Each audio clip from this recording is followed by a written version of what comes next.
Hello out there. This is your dynamic nurse, Alexis. So, the thing is, I am going to be focusing my topic today on nurses. And the title of my topic today is going to be the hidden struggles of nurses. The battle that's behind every smile of the nurse you see. So, behind every uniformed nurse you're seeing, there is a human. Yes, there is a human with emotions that also needs care. So before you judge a nurse, remember this. The person taking care of you or your relatives or your loved ones also may be fighting a battle nobody knows or nobody talks about. They don't even have time to talk about themselves, right? So I'm going to be basing my points on one, nurses are humans before they are professionals. Two, the emotional burden nobody talks about. And the struggle, three, the struggle to be perfect in whatever they do. So when I say nurses are humans, people often see nurses as strong, but nurses experience fear. They experience sadness, they experience exhaustion and stress. Also, nurses can comfort a dying patient and still be fighting something bigger than that. The thing is, when they wear the uniform, they just assume that responsibility and the professionalism behind being a nurse. But people don't see beyond that. So they judge the actions sometimes just maybe for something that has happened just one day. So we know that when it comes to nursing, we are dealing with lives. So we are really extremely careful. Sometimes we stress out, emotionally, we are down. Have you imagined nursing a patient that you've become like so close to, and this person passes? It's not just the loved ones that go through the pain. The the nurse also fights these emotions, also struggles to be strong, to stay strong. Secondly, the emotional burdens nobody talks about when it comes to nurses. So everybody thinks a nurse is supposed to be strong, supposed to be emotionally stable all the time, but no, we are humans. We are humans also. So we witness sufferings, loss, emergencies, and they celebrate recoveries.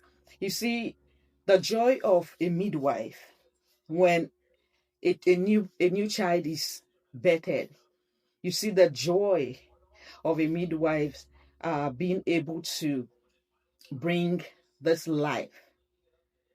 If it happens the other way around, they are as sad as the person that lost the child, even more, because at that time you feel you've not done enough. You question yourself, what would I have done differently? Then when it comes to emergency nurses and oncology nurses, the emotional drain and all, emergency nurses at that time, the utmost concern for them is for them to resuscitate that patient, that unconscious patient that has just come to you. So when you're doing all these things, emotionally you're drained, you're exhausted, and in as much as these things are going on, you still try to remain strong for the patients. Because if a nurse allows the emotional part of him or her takes over, it's really difficult to carry out that activity as a nurse. Some patients leave the hospital, but their stories remain in our hearts. It remains in the heart of the nurses. It remains with the nurses forever. Then the third point is the pressure to always be perfect. Yes.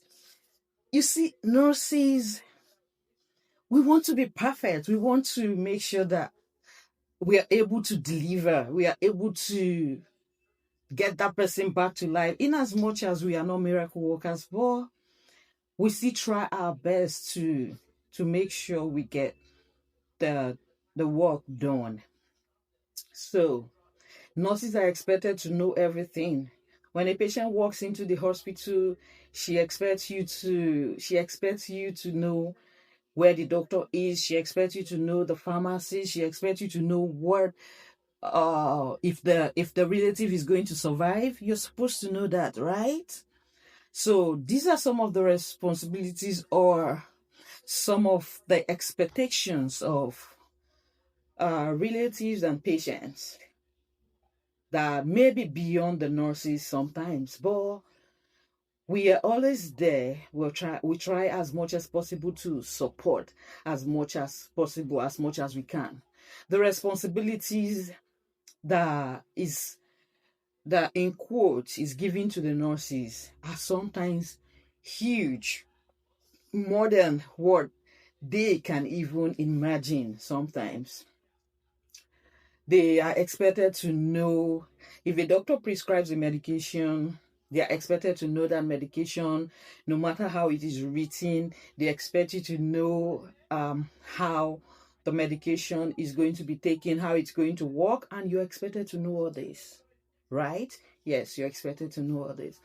And most times, some diagnoses that the patient doesn't understand, the nurse is like a more reliable source for them, or a more comforting source for them to come to get more informations. So many things are being expected from a nurse, which you are supposed to know. Behind every confident nurse is someone who studied, struggled, who cried, who learned, and kept showing up. That is who a nurse is. They don't back down because of difficulties. But the thing is, I am here to remind you that behind all this is a human who also needs to be cared for. That comes to my fourth point. Do these nurses need support? And who supports the nurses?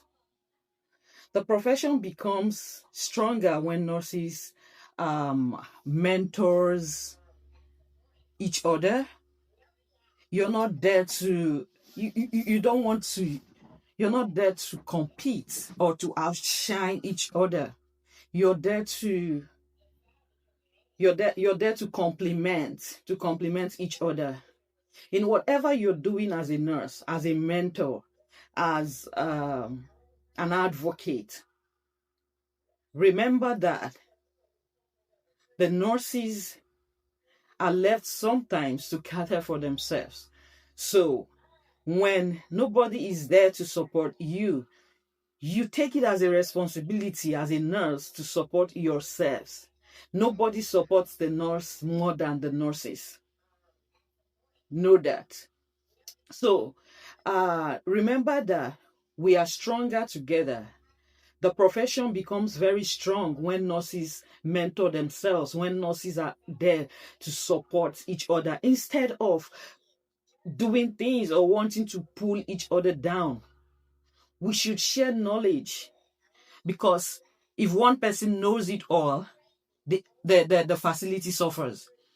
If majority of the nurses know what to do, then the community is in a better hand, right? So instead of pulling each other down, instead of doing things to make sure you outshine each, it is not necessary. We should share knowledge. We should share opportunities. For new nurses today, they could become tomorrow leaders. So as a leader, if you're placed there as a leader, you're there to mentor You're not there to destroy. You're not there to hinder the progress of others. And you see that language that keep coming up, because you went through stuff does not mean that the nurses that are coming after you should go through the same thing. If you are a leader, lead with example, lead to the extent of getting nurses better, making them to stand out. Present your nurses, because one thing we should know is the way you present your nurses is the way you're being looked at, because you are also a nurse. Despite the qualifications, despite the titles, a nurse is a nurse at the end of the day. So for me today, to the future nurses, remember you are also going to be a leader one day. So do not allow your past to determine how you're going to lead.